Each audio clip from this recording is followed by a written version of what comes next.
नमस्कार, मेरा नाम है डॉक्टर पूरू धवन और आज इस वीडियो में हम आपके ही एक क्वेश्चन का आंसर देने वाले हैं। YouTube की वीडियोस में किसी ने कमेंट किया था कि किटनिन और यूरिक एसिड के बीच में रिलेशनशिप को हमें समझाओ, तो उसी को आज मैं समझाने की कोशिश करूंगा कि क्यों जब किडनी खराब होती है तो किटनिन बढ़ता है, यूरिक एसिड भी साथ में बढ़ता है। तो किडनी जो हमारा है, हमारी किडनी का काम क्या है? खून को साफ करना, खून को साफ करके जितनी भी गंदगी बन रही है उसको बॉडी से बाहर निकालना। हम हर दिन रोज दिन में 3 बार 4 बार खाना खाते हैं। जब हम खाना खाते हैं तो उसमें बहुत सारा वेस्ट मटेरियल बनता है। कुछ वेस्ट मटेरियल हमारे स्टूल के रास्ते निकल जाता है, बट कुछ ऐसा होता है जो हमें यूरिन के रास्ते निकालना होता है। नंबर वन थिंग, हमारी बॉडी में जब कोई खाना या प्रोटीन ब्रेक डाउन होता है, उससे एनर्जी बनती है, तो उसमें भी वेस्ट मटेरियल बॉडी में तैयार होता है।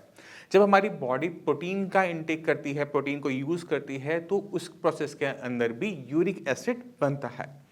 अब ये जो यूरिक एसिड है, इसको बॉडी में अगर हम इकट्ठा करते रहेंगे तो हमारे जॉइंट्स में, छोटे जॉइंट्स में पहले इकट्ठा होना शुरू होगा, यहाँ पे दर्द होना शुरू होगा और हमारी हड्डियाँ मुड़नी शुरू हो जाएगी। इसको आप उन पेशेंट में देख सकते हो जिनके अंदर किडनी खराब नहीं है, बट उनमें यूरिक एसिड की एक्यूमुलेशन ज़्यादा होती है, जिसे हम गाउट भी कहते हैं।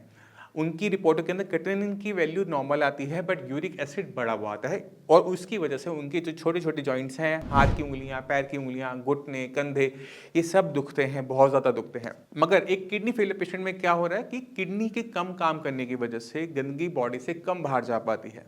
अगर वो बॉडी से बाहर प्रॉपर तरीके से नहीं जा पा रही तो वो बॉडी में इकट्ठा होनी शुरू होती है और इसी वजह से किटनिन के साथ साथ हमें यूरिक एसिड भी बढ़ता हुआ देखने को मिलता है और साथ साथ यूरिया भी बढ़ता हुआ देखने को मिलता है, क्योंकि किडनी का काम क्या है, इन सबको बॉडी से बाहर निकाला।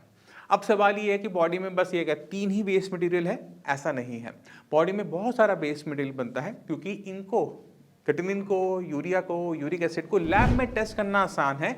इसी वजह से जब हम केएफटी करवाते हैं तो इन तीनों को दिखाया जाता है। इनसे जो दिक्कतें होती हैं वो भी ज़्यादा हैं, इस वजह से भी इसको टेस्ट किया जाता है। क्योंकि अगर यूरिया बढ़ेगा तो खाना खाना मुश्किल हो जाता है, वॉमिटिंग आनी शुरू हो जाती है, डिजीनेस महसूस होनी शुरू हो जाती है। किटनिन बहुत ज़्यादा बढ़ता है तो मसल्स में क्रैम्प पड़ने शुरू हो जाते हैं, वीकनेस महसूस होती है। और वहीं पर अगर यूरिक एसिड बढ़ना शुरू हो जाए तो हमारे जॉइंट्स दुखने शुरू कर जाते हैं, बॉडी में पेन बनना शुरू हो जाता है। तो अगर हमने मेडिसिन को प्लेस करना है, बॉडी में जो सिम्टम आ रहे हैं उसके हिसाब से हमें मेडिसिन प्लेस करनी पड़ती है। और जब हम रिपोर्ट करवाते हैं तो रिपोर्ट से हमें आइडिया लग जाता है कि पेशेंट की बॉडी में क्या चीज़ बढ़ी हुई है और क्या चीज़ कम है। अगर कोई चीज़ बढ़ी हुई है तो उसके बढ़ने की वजह से जो सिम्टम आ रहे हैं उनका रिलेशनशिप समझ में आ जाता है। मान लो किसी पेशेंट को बॉडी में पेन हो रहा है, हाथ दुख रहे हैं, मूवमेंट करने में दिक्कत हो रही है, उसकी हम केएफटी रिपोर्ट देखते हैं, उसमें देखते हैं यूरिक एसिड बढ़ा हुआ है। अब डॉक्टर को पता है कि ये जो बॉडी में पेन हो रहा है वो यूरिक एसिड की वजह से हो रहा है, तो डॉक्टर का काम है वहाँ पर उसकी यूरिक एसिड की मेडिसिन को अलग से प्लेस करना, जिससे यूरिक एसिड के लेवल डाउन हो जाए और पेशेंट को दर्द में आराम हो जाए।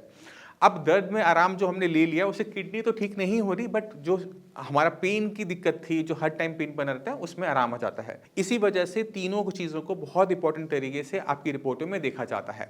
इनका कोई डायरेक्ट रिलेशनशिप नहीं है, इनका रिलेशनशिप किडनी के साथ है, क्योंकि दोनों को बॉडी से बाहर किडनी निकालती है। अगर किडनी कम काम कर रही है तो बन तो उसी अमाउंट में रहा है, बट वो बॉडी में इकट्ठा होता जा रहा है, जो कि हमें केएफटी रिपोर्टों में दिखता है। मैं उम्मीद करता हूँ इस वीडियो से आप समझ गए होंगे यूरिक एसिड और किटनिन के बीच का रिलेशनशिप।